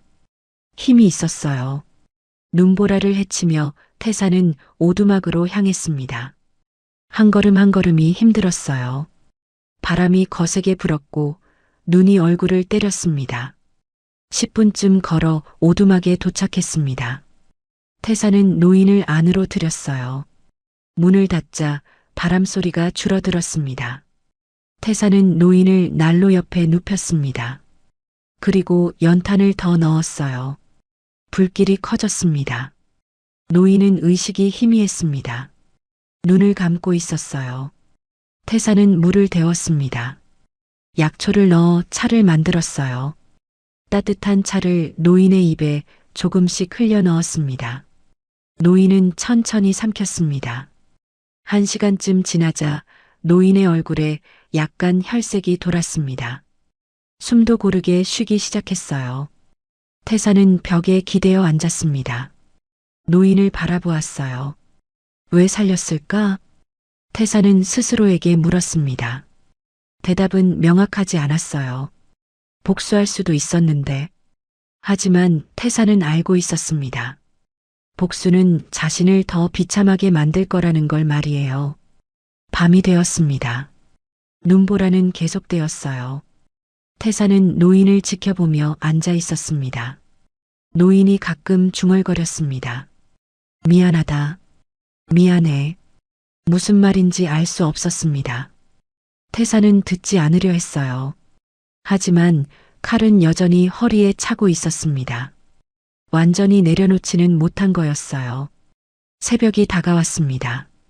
눈보라는 조금 잦아들었어요. 태사는 창문을 통해 밖을 보았습니다. 아직 어두웠지만 동쪽 하늘이 조금씩 밝아지고 있었어요. 태사는 노인을 다시 보았습니다. 노인은 여전히 잠들어 있었어요. 이 사람을 어떻게 해야 하지? 태사는 고민했습니다. 아침이 밝았습니다. 눈보라는 멈췄지만 바깥은 온통 하얀 눈으로 덮여 있었어요. 태사는 밤새 잠을 자지 못했습니다. 노인을 지켜보며 앉아 있었어요. 노인이 천천히 눈을 떴습니다. 초점이 조금씩 잡혔어요. 주변을 둘러보더니 태산을 보았습니다. 여기가 어디지? 노인의 목소리는 여전히 약했습니다. 제 집이에요. 태사는 짧게 대답했습니다. 노인은 몸을 일으키려 했지만 힘이 없었어요. 다시 누웠습니다. 자네가 날 살려준 건가? 그냥 지나갈 수 없었어요. 노인은 태산을 오래 바라보았습니다. 고맙네. 이름이 뭔가? 강태산이요. 태산. 좋은 이름이야. 노인은 기침을 했습니다. 태산은 물을 떠서 노인에게 건넸어요. 노인은 천천히 마셨습니다. 나는 윤도균이야. 태산은 이미 알고 있었지만 놀란 척하지 않았습니다. 그저 고개만 끄덕였어요. 자네는 혼자 사나? 네. 부모님은? 태산은 잠시 침묵했습니다. 돌아가셨어요. 윤도균의 표정이 어두워졌습니다. 그랬구나. 미안하네. 태산은 대답하지 않았습니다. 난로에 연탄을 더 넣었어요. 윤도균은 주변을 다시 둘러보았습니다. 낡은 오두막, 비닐로 덧댄 벽, 작은 난로. 가난한 삶이 한눈에 보였어요. 자네는 왜 이렇게 사는 건가? 산이 편해서요. 가족은 없고? 없어요. 윤도균은 한숨을 쉬었습니다. 힘들겠구나. 태사는 대답하지 않았습니다. 대신 약초차를 다시 끓였어요. 이거 드세요. 몸에 좋아요. 윤도균은 차를 받아 마셨습니다. 쓴맛이었지만 따뜻했어요. 고맙네. 두 사람은 한동안 말이 없었습니다. 난로 소리만 들렸어요. 윤도균이 먼저 입을 열었습니다. 나는 길을 잃었어. 등산하다가 눈보라를 만났지. 혼자 오셨어요? 아니, 수행원이 함께였는데. 헤어졌어. 윤도균은 주머니에서 위성 전화기를 꺼냈습니다. 화면이 꺼져 있었어요. 배터리가 나갔나 보네. 태사는 전화기를 보았습니다. 충전할 수 없어요. 여기는 전기가 없어요. 그렇겠지. 윤도균은 한숨을 쉬었습니다. 구조대가 찾으러 올 거야. 조금만 기다리면 돼. 태사는 고개를 끄덕였습니다. 하지만 마음 한편으로는 복잡했어요. 구조대가 오면 이 사람은 떠난다. 그리고 다시는 안 볼 거야. 태사는 윤도균을 보았습니다. 부모님을 죽게 만든 회사의 회장. 하지만 지금 눈앞에 놓이는 그냥 약하고 늙은 사람이었어요. 점심때가 되었습니다. 태사는 라면을 끓였어요. 2그릇을 만들어 하나는 윤도균에게 줬습니다. 미안하네. 이런 걸 먹게 해서. 괜찮아요. 저는 늘 이렇게 먹어요. 2사람은 조용히 라면을 먹었습니다. 윤도균이 말했습니다. 맛있구나. 오랜만에 이렇게 맛있는 라면 먹어본다. 태사는 웃지 않았습니다. 그저 고개만 끄덕였어요. 식사를 마치고 윤도균은 다시 누웠습니다. 아직 몸이 약했어요. 태사는 밖으로 나가 장작을 모았습니다. 연탄이 얼마 남지 않아서 장작도 준비해야 했어요. 1시간쯤 지나 오두막으로 돌아왔습니다. 윤도균은 잠들어 있었어요. 태사는 벽에 걸린 목걸이를 보았습니다. 철로 된 펜던트가 희미하게 빛났어요. 태사는 펜던트를 내려 손에 쥐었습니다. 뒷면을 확인했어요. 작은 글자가 새겨져 있었습니다. 하지만 태사는 그 글자를 읽을 수 없었습니다. 배운 적이 없었어요. 이게 뭘 의미하는 걸까? 태사는 늘 궁금했습니다. 하지만 물어볼 사람이 없었어요. 오후가 되자 윤도균이 깨어났습니다. 몸 상태가 조금 나아진 것 같았어요. 태사나. 네. 자네. 학교는 안 다니나? 안 다녀요. 왜? 돈이 없어요. 그리고 배울 게 없어요. 윤도균은 안타까운 표정을 지었습니다. 그건 아니야. 배워야 해. 세상은 넓어. 태사는 대답하지 않았습니다. 윤도균이 계속 말했습니다. 나도 어릴 때 가난했어. 아무것도 없었지. 하지만 공부했어. 그래서 여기까지 왔지. 회장님이시죠? 태산이 물었습니다. 윤도균이 놀라 태산을 보았어요. 어떻게 알았나? 위성 전화기에 적혀 있었어요. 대륙건설 회장이라고. 윤도균은 고개를 끄덕였습니다. 그래, 맞아. 나는 대륙건설 회장이야. 태산의 손이 떨렸습니다. 하지만 표정은 변하지 않았어요. 대단하시네요. 대단하지 않아. 윤도균의 목소리가 낮아졌습니다. 나는 많은 실수를 했어. 많은 사람을 다치게 했지. 태산은 윤도균을 보았습니다. 무슨 뜻이에요? 사업하면서 사람보다 이익을 먼저 생각했어. 그래서 사고가 났지. 윤도균의 목소리가 떨렸습니다.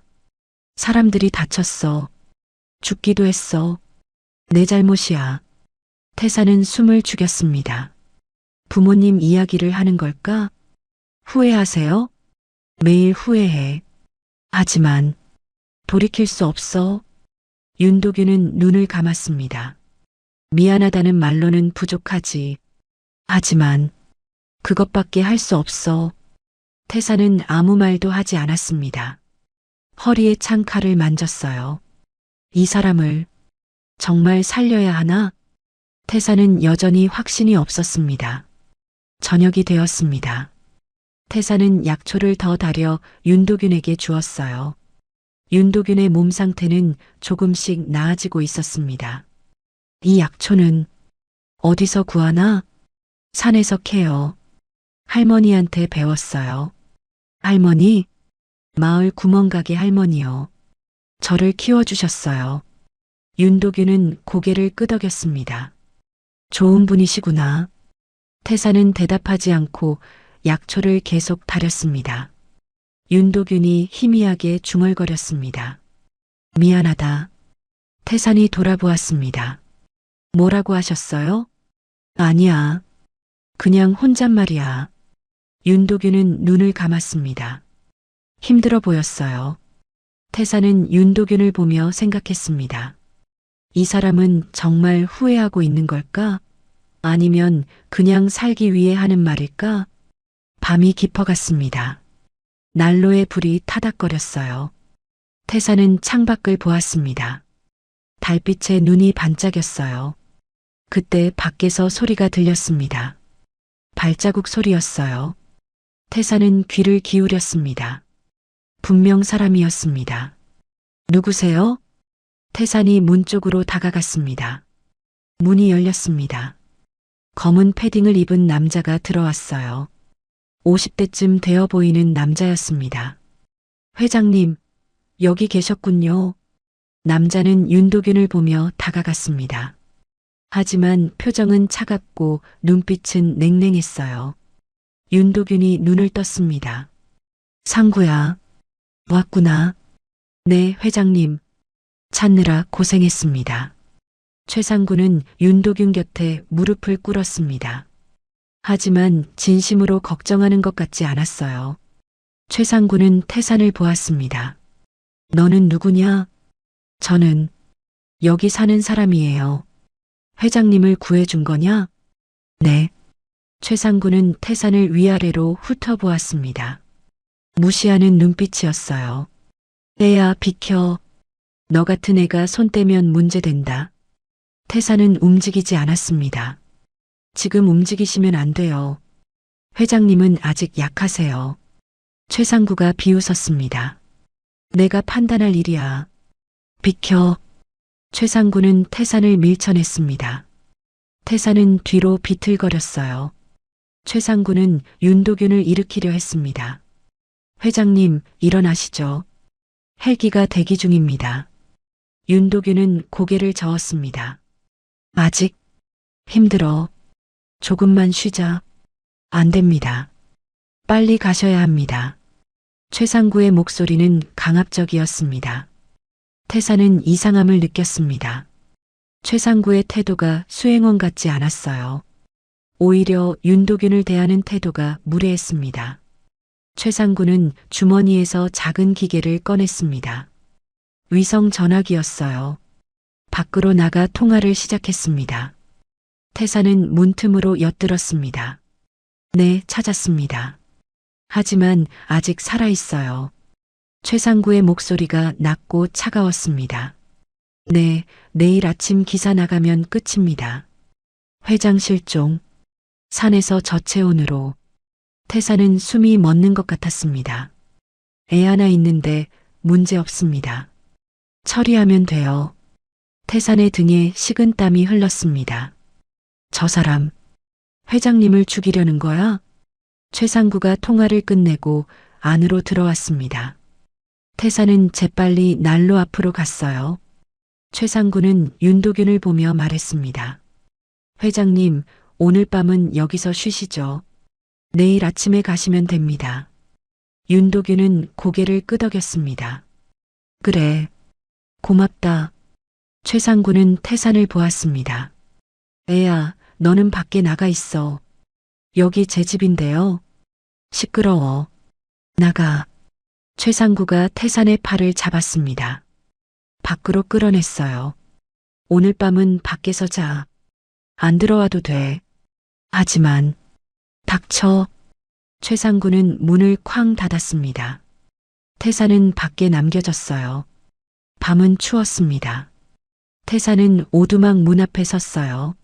안에서 최상구의 목소리가 들렸습니다. 회장님, 편히 쉬세요. 제가 지키고 있겠습니다. 하지만 태산은 알고 있었습니다.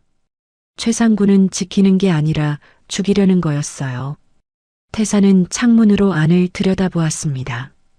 최상구는 가방에서 뭔가를 꺼냈어요. 작은 약병이었습니다. 저게 뭐지? 최상구는 약병을 열어 물에 타려고 했습니다. 윤도균이 마실 물이었어요. 태산은 더 이상 참을 수 없었습니다. 문을 박차고 들어갔어요. 그거 뭐예요? 태산이 소리쳤습니다. 최상구는 놀라 약병을 떨어뜨렸어요. 너 밖에 있으라고 했잖아. 그거 독약이죠? 태산의 목소리는 떨리고 있었습니다. 최상구의 얼굴이 일그러졌습니다. 내가 뭘 알아? 애 따위가. 최상구는 태산의 멱살을 잡았습니다. 오두막 벽에 밀쳤어요. 태산의 머리가 벽에 부딪혔습니다. 아! 윤도균이 힘겹게 몸을 일으켰습니다. 상구야, 멈춰. 회장님은 이제 끝났습니다. 최상구의 목소리는 차가웠습니다. 회장님이 죽으면 회사는 제 겁니다. 유원장도 제가 가지고 있어요. 윤도균은 믿을 수 없다는 표정이었습니다. 상구야, 너를 그렇게 믿었는데. 믿음? 그런 거 필요 없어요. 최상구는 윤도균에게 다가갔습니다. 회장님은 너무 오래 사셨어요. 이제 그만 가세요. 그때였습니다. 난로 옆에 있던 연탄이 툭 떨어졌어요. 불씨가 튀었습니다. 비닐로 덧댄 천막 한쪽에 불이 붙기 시작했습니다. 불이야! 태산이 소리쳤습니다. 불은 빠르게 번졌습니다. 오두막은 나무와 비닐로 만들어져 있었어요. 불에 약했습니다. 태산은 불을 끄려고 했습니다. 하지만 손이 데었어요. 윤도균은 연기를 마시며 기침했습니다. 최상구는 당황한 표정으로 밖으로 나갔습니다. 회장님, 나가세요. 하지만 진심이 아니었습니다. 오히려 기회라고 생각하는 것 같았어요. 태산은 윤도균에게 달려갔습니다. 회장님, 일어나세요. 하지만 윤도균은 힘이 없었습니다.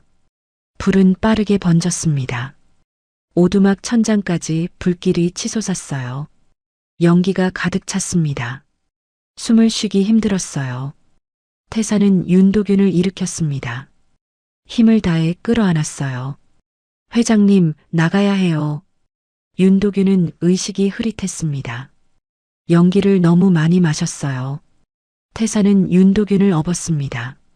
무거웠지만 포기할 수 없었어요. 문 쪽으로 향했습니다. 하지만 불길이 문을 막고 있었어요. 다른 길이 있어야 하는데. 태산은 주변을 둘러보았습니다. 창문이 있었어요. 작았지만 나갈 수 있을 것 같았습니다. 태산은 칼을 꺼내 창문의 비닐을 찢었습니다. 구멍이 생겼어요. 회장님, 여기로 나가요. 태산은 윤도균을 밀어냈습니다. 윤도균이 창문 밖으로 떨어졌어요. 눈밭에 쓰러졌습니다. 태산도 재빠르게 창문을 빠져나왔습니다. 손이 베었지만 신경 쓸 겨를이 없었어요. 밖으로 나오자 찬 공기가 얼굴을 때렸습니다. 태산은 크게 숨을 들이쉬었어요. 윤도균은 눈밭에 쓰러져 있었습니다. 태산은 윤도균을 일으켰어요. 회장님, 괜찮으세요? 윤도균은 기침을 했습니다. 하지만 살아 있었어요. 오두막은 완전히 불타고 있었습니다. 불길이 하늘로 치솟았어요. 최상구는 멀리 떨어진 곳에 서 있었습니다. 오두막이 타는 것을 지켜보고 있었어요. 표정은 무표정했습니다. 태산은 최상구를 보며 소리쳤습니다. 당신이 일부러 그런 거죠. 회장님을 죽이려고. 최상구는 태산을 보았습니다. 비웃는 표이었어요. 증거 있어? 애 하나 말로는 아무도 안 믿어. 위성 전화 통화 기록이 있어요. 그걸 누가 믿겠어? 넌 산에서 혼자 사는 애잖아. 최상구는 천천히 다가왔습니다. 이제 회장님도 끝이야. 화재로 사망. 완벽하지. 태산은 윤도균을 보호하며 섰습니다. 허리에서 칼을 꺼냈어요.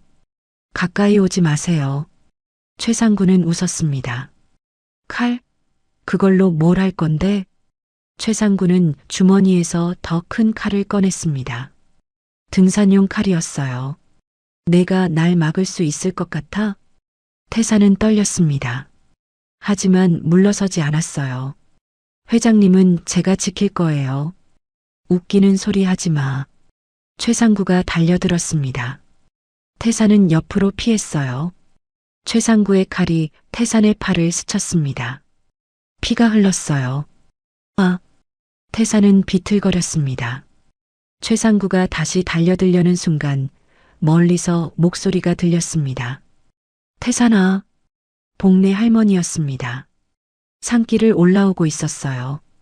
최상구는 멈췄습니다. 증인이 나타난 거였어요. 할머니, 태산이 소리쳤습니다. 복내는 헐떡이며 가까이 왔습니다. 오두막이 타는 것을 보고 놀랐어요. 무슨 일이야? 태산아, 너 괜찮아? 네, 할머니. 근데 저 사람이. 태산이 최상구를 가리켰습니다. 복내는 최상구를 보았습니다. 그리고 눈이 커졌어요. 너, 최상구. 최상구도 복내를 보고 놀랐습니다. 당신은 나 기억 안 나? 20년 전 대륙건설 공사장에서 일하던 박복내야. 복내의 목소리가 떨렸습니다. 내가 그때 현장 책임자였지. 안전장치 안 하고 공사 강행한 사람. 최상구의 얼굴이 굳었습니다. 그 공사장 사고로 태산이 부모가 죽었어. 복내는 태산을 보았습니다. 태산아, 저 사람이 내 부모를 죽게 만든 사람이야. 태산은 숨이 멎는 것 같았습니다. 뭐라고요? 그때 회장은 현장에 없었어. 다 저 사람이 한 짓이야. 복내는 최상구를 노려보았습니다. 너는 안전비를 빼돌렸어. 그래서 사고가 난 거야. 사람들이 죽었는데도 넌 도망갔지. 최상구는 대답하지 않았습니다. 복내는 윤도균을 보았습니다. 윤도균. 복내의 얼굴이 창백해졌습니다. 당신도 여기 있었구나. 윤도균은 복내를 보았습니다. 희미하게 기억나는 얼굴이었어요. 당신은 나 기억 안 나? 그때 당신 집 앞까지 찾아갔었어. 복내의 목소리가 떨렸습니다. 태산이 엄마가 아기를 안고 당신 집 앞에서 울었어. 아이만은 살려달라고. 윤도균의 눈이 커졌습니다. 그때 그 여자가 태산이 엄마야. 사고로 다쳤는데도 아기만은 지키려고 했지. 복내는 눈물을 흘렸습니다. 당신은 문전박대했어. 돈 줄 테니까 조용히 하라고 했지. 윤도균은 얼굴을 두 손으로 감쌌습니다. 나는 몰랐어. 몰랐다고? 당신은 알려고 하지 않았어. 복내는 소리쳤습니다. 태산이 엄마는 그날 밤 죽었어. 병원비도 없이. 태산은 그 이야기를 처음 들었습니다. 온몸이 떨렸어요. 복내는 태산을 보았습니다. 태산아, 내 엄마는 끝까지 너를 지켰어. 내 목에 그 목걸이를 걸어주고 떠났지. 태산은 목에 걸린 목걸이를 만졌습니다. 이 목걸이가, 그래, 내 엄마가 회장한테 받은 거야. 내가 회장의 핏줄이라는 증거였어. 태산은 윤도균을 보았습니다. 그럼 저는. 복내가 고개를 끄덕였습니다. 넌 회장의 손자야. 태산아. 태산의 머릿속이 하얘졌습니다. 내가 이 사람의 손자라고? 윤도균은 태산을 보았습니다. 눈물이 흘러내렸어요. 그럼 내가 내 손자였구나. 태산은 아무 말도 할 수 없었습니다. 태산은 멍하니 서 있었습니다. 목걸이를 꼭 쥐었어요. 이 작은 철 조각이 자신의 정체를 증명하는 것이었습니다. 거짓말이에요. 태산은 작게 중얼거렸습니다. 거짓말일 리 없어. 복내는 태산의 어깨를 잡았습니다. 내 엄마가 나한테 맡겼어. 너를 부탁한다고. 그래서 내가 널 키웠지. 태산은 복내를 보았습니다. 왜 말 안 하셨어요? 내가 상처받을까봐. 버려진 아이라는 걸 알면 힘들어할까봐. 복내의 목소리가 떨렸습니다. 미안하다, 태산아. 할머니가 잘못했어. 태산은 고개를 저었습니다. 아니에요. 할머니는 저를 살려주셨어요. 태산은 윤도균을 보았습니다. 복잡한 감정이 밀려왔어요. 분노, 슬픔, 그리고 혼란. 저를 버리셨죠? 태산의 목소리는 차가웠습니다. 윤도균은 고개를 숙였습니다. 나는 몰랐어. 정말 몰랐어. 몰랐다고요? 태산의 목소리가 커졌습니다. 엄마가 집 앞까지 찾아갔다며요. 어떻게 몰라요? 나는 그때 비서가 처리한다고 했어. 돈을 주고 해결한다고. 윤도균은 눈물을 흘렸습니다. 내가 직접 확인하지 않았어. 그게 내 잘못이야. 태사는 주먹을 쥐었습니다. 손이 떨렸어요. 제 엄마는 돈이 필요한 게 아니었어요. 인정받고 싶었던 거예요. 미안하다. 정말 미안하다. 윤도균은 무릎을 꿇었습니다. 용서해줘. 제발. 태사는 윤도균을 내려다보았습니다. 칼을 든 손이 떨렸어요. 지금 죽일 수도 있어. 복수할 수 있어. 하지만 태사는 칼을 내리지 못했습니다. 그때 최상구가 움직였습니다. 혼란을 틈타 도망치려는 거였어요. 저 사람을 놓치면 안 돼.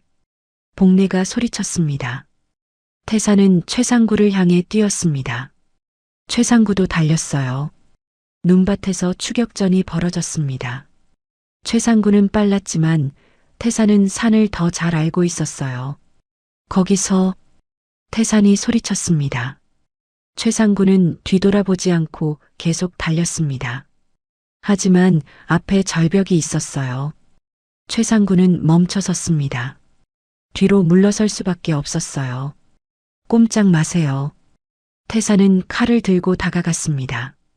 최상구는 비웃었습니다. 넌 날 죽일 수 없어. 너는 그런 애가 아니야. 어떻게 아세요? 내 눈빛이 말해줘. 넌 착한 애야. 최상구는 칼을 들었습니다. 하지만 나는 아니지. 최상구가 태산에게 달려들었습니다. 태산은 옆으로 피했어요. 하지만 최상구의 칼이 태산의 다리를 베었습니다. 으악! 태산은 넘어졌습니다. 눈밭에 쓰러졌어요. 최상구는 태산 위로 섰습니다. 칼을 들어 올렸어요. 이제 끝이야. 그때 복내가 뛰어왔습니다. 손에 큰 나뭇가지를 들고 있었어요. 이 나쁜 놈. 복내는 나뭇가지로 최상구의 머리를 쳤습니다. 최상구는 비틀거렸어요. 할머니. 태산이 일어나 최상구를 밀쳤습니다. 최상구는 뒤로 넘어졌어요. 그리고 그대로 절벽 아래로 떨어졌습니다. 아! 최상구의 비명이 산을 울렸습니다. 태산과 복내는 절벽 끝으로 가서 아래를 내려다보았습니다. 최상구는 눈밭에 쓰러져 있었어요. 움직이지 않았습니다. 저 사람 죽었을 거야. 복내는 한숨을 쉬었습니다. 자업자득이지. 태산은 다리를 절뚝이며 윤도균에게 돌아갔습니다. 윤도균은 여전히 무릎을 꿇고 있었어요. 회장님. 윤도균은 고개를 들었습니다. 태산아, 나를 죽여도 돼. 내가 잘못했어. 태산은 칼을 보았습니다. 그리고 윤도균을 보았어요. 살릴지 죽일지. 그 선택은 내가 어떤 사람이 될지를 결정한다. 태산은 깊은 숨을 쉬었습니다. 저는 회장님을 죽이지 않을 거예요. 윤도균은 놀라 태산을 보았습니다. 왜? 죽이면 저도 회장님처럼 되니까요. 태산은 칼을 내려놓았습니다. 복수는 아무것도 돌려주지 않아요. 엄마도 아빠도 돌아오지 않아요. 윤도균은 눈물을 흘렸습니다. 고맙다. 정말 고맙다. 복내는 태산을 꼭 안았습니다. 잘했어, 태산아. 정말 잘했어. 멀리서 헬기 소리가 들렸습니다. 구조대가 오고 있었어요. 복내가 말했습니다. 구조대가 온다. 이제 내려가자. 태산은 고개를 끄덕였습니다. 윤도균을 부축했어요. 갈 수 있어요? 그래. 고맙다. 세 사람은 천천히 산을 내려갔습니다. 뒤에서 오두막은 여전히 타고 있었어요. 태산의 집은 사라졌지만 태사는 슬프지 않았습니다. 집은 다시 지을 수 있어. 하지만 사람은 한 번 죽으면 끝이야. 태사는 자신의 선택이 옳았다고 생각했습니다. 비록 할아버지를 받아들이지는 않았지만 죽이지 않은 것만으로도 충분했어요. 산 아래에 구조대가 기다리고 있었습니다. 의료진이 윤도균을 들것에 눕혔어요. 회장님, 괜찮으십니까? 그래. 이 아이 덕분에 살았어. 의료진은 태산도 치료하려 했습니다. 학생, 다리 다쳤네요. 치료해야겠어요. 괜찮아요. 아니야, 치료받아야 해. 윤도균이 말했습니다. 이 아이는 내 손자야. 잘 돌봐줘. 의료진은 놀라 태산을 보았습니다. 태산은 아무 말도 하지 않았습니다. 다만 고개만 끄덕였어요. 병원이었습니다. 서울의 큰 병원이었어요. 태산은 이런 곳에 와본 적이 없었습니다. 복도는 넓었고 사람들은 분주했어요. 태산은 병실 침대에 앉아 있었습니다. 다리에 붕대가 감겨 있었어요. 의사가 말했습니다. 다행히 깊지 않아요. 일주일이면 나을 거예요. 감사합니다. 태산은 조용히 대답했습니다. 복례 할머니가 옆에 앉아 있었습니다. 태산아, 괜찮니? 네, 할머니. 저 회장, 만날 거니? 태산은 창밖을 보았습니다. 모르겠어요. 복례는 태산의 손을 잡았습니다. 내가 결정해. 할머니는 내 편이야. 고맙습니다, 할머니. 그때 문이 열렸습니다. 정장을 입은 남자가 들어왔어요. 강태산 학생이신가요? 네. 저는 대륙건설 법무팀입니다. 회장님께서 학생을 뵙고 싶어 하십니다. 태산은 잠시 망설였습니다. 지금요? 네, 가능하시다면. 태산은 복례를 보았습니다. 복례는 고개를 끄덕였어요. 다녀와. 할머니 여기 있을게. 태산은 일어났습니다. 다리가 조금 아팠지만 걸을 수는 있었어요. 법무팀 직원을 따라 복도를 걸었습니다. 특실로 향했어요. 문 앞에서 직원이 말했습니다. 안으로 들어가시면 됩니다. 태산은 문을 열었습니다. 넓은 병실이었습니다. 윤도균은 침대에 누워 있었어요. 산소 마스크를 쓰고 있었습니다. 태산이 들어오자 윤도균은 마스크를 벗었습니다. 태산아, 왔구나. 네. 태산은 침대 옆에 섰습니다. 어색했어요. 앉아라. 윤도균이 의자를 가리켰습니다. 태산은 조심스럽게 앉았어요. 다리는 괜찮니? 네, 괜찮아요. 침묵이 흘렀습니다. 두 사람 모두 무슨 말을 해야 할지 몰랐어요. 윤도균이 먼저 입을 열었습니다. 태산아, 나는 내게 사과하고 싶어. 사과요? 그래. 내 부모님을 지키지 못했어. 내 엄마가 찾아왔을 때 문전박대했지. 윤도균의 목소리가 떨렸습니다. 나는 회사만 생각했어. 돈만 생각했지. 사람은 뒷전이었어. 태산은 아무 말 없이 들었습니다. 내가 날 살려준 건 기적이야. 나 같은 사람은 죽어 마땅했는데. 저도 잘 모르겠어요. 태산은 솔직하게 말했습니다. 왜 살렸는지 그냥 죽이면 안 될 것 같았어요. 윤도균은 태산을 보았습니다. 고맙다. 정말 고맙다. 윤도균은 침대 옆 서랍을 열었습니다. 서류 봉투를 꺼냈어요. 이걸 받아줘. 이게 뭐예요? 유전자 검사 결과야. 내가 내 손자라는 증거지. 태산은 봉투를 받았습니다. 열어보지는 않았어요. 그리고 이것도. 윤도균은 또 다른 서류를 건넸습니다. 재산 일부를 내게 상속하는 서류야. 태산은 놀라 윤도균을 보았습니다. 저는 필요 없어요. 받아야 해. 내가 받을 권리가 있어. 하지만 태산아, 윤도균은 진지한 표정이었습니다. 나는 내 할아버지야. 비록 늦었지만 책임지고 싶어. 태사는 서류를 내려놓았습니다. 저는 돈이 필요한 게 아니에요. 그럼 뭐가 필요하니? 태사는 잠시 생각했습니다. 진심이요. 진심? 네. 돈으로 해결하려는 게 아니라 진짜 미안하다는 마음이요. 윤도균은 눈물을 흘렸습니다. 미안하다, 태사나. 정말 미안해. 태사는 윤도균을 보았습니다. 노인의 눈물이 진심인지 알 수 있었어요. 용서는 못해요. 태사는 솔직하게 말했습니다.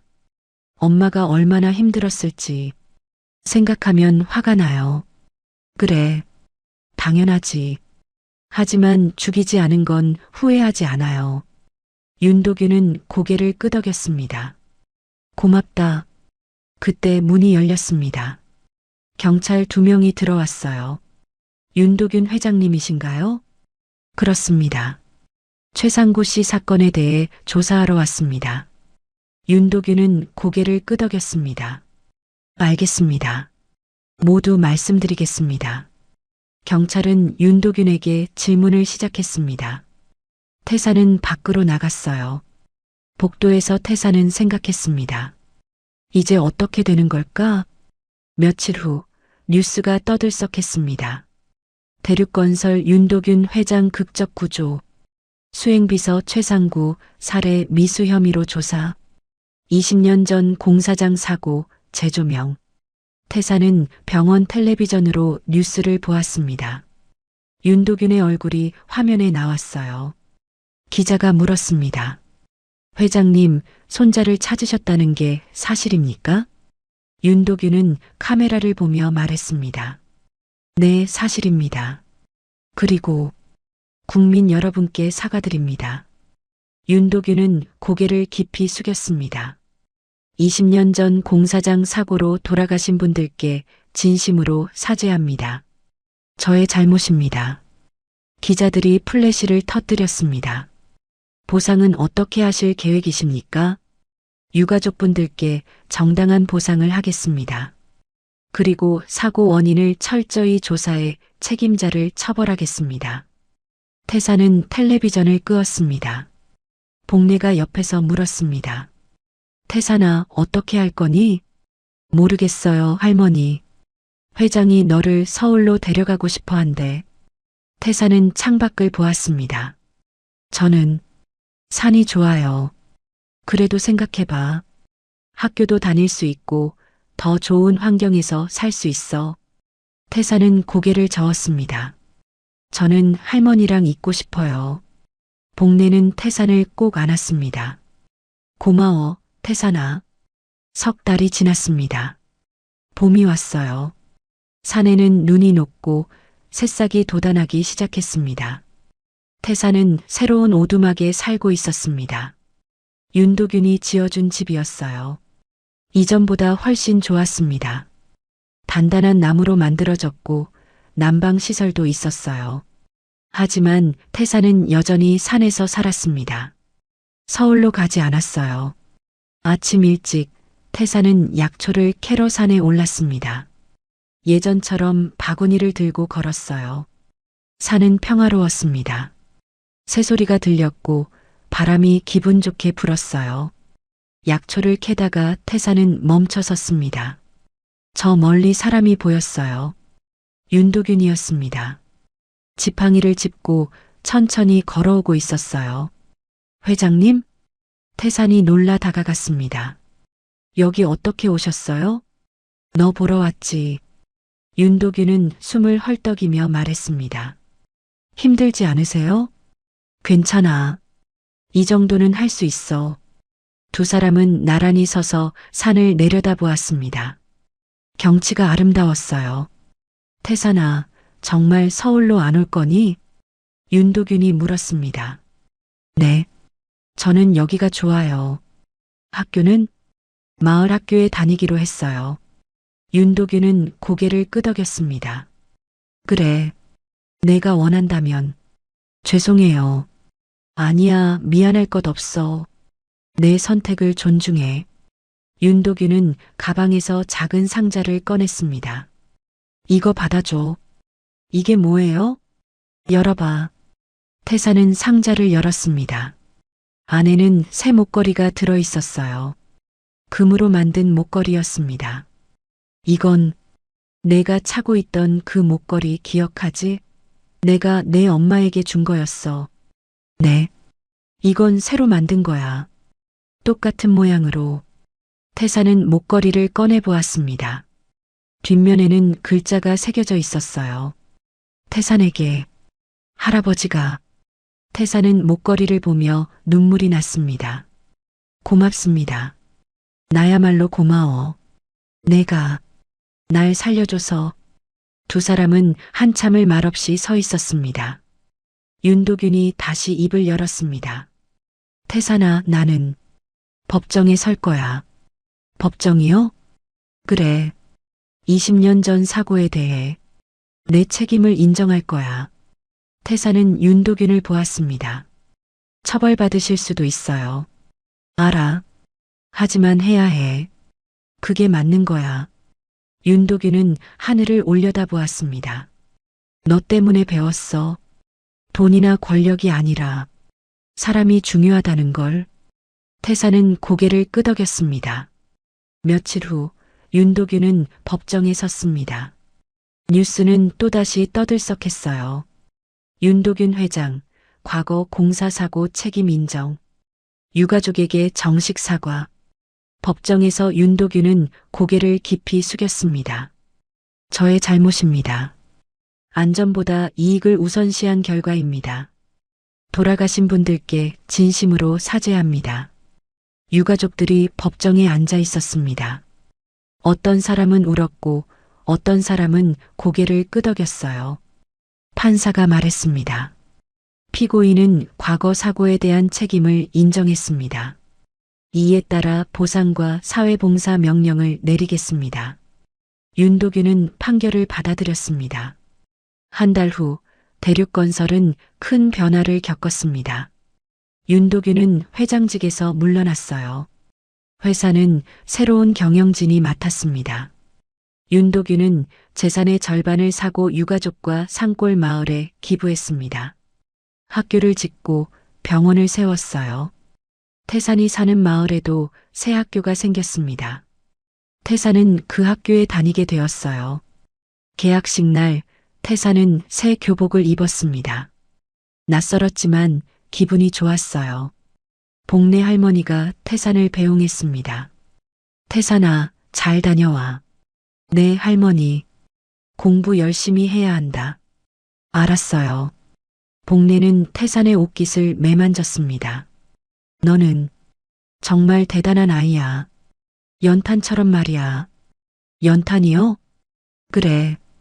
연탄은 뜨겁게 타면서 남을 데워주잖아. 너도 그래. 회장을 살리고 많은 사람들을 변화시켰어. 태사는 부끄러워 고개를 숙였습니다. 학교에 도착하자 아이들이 많았습니다.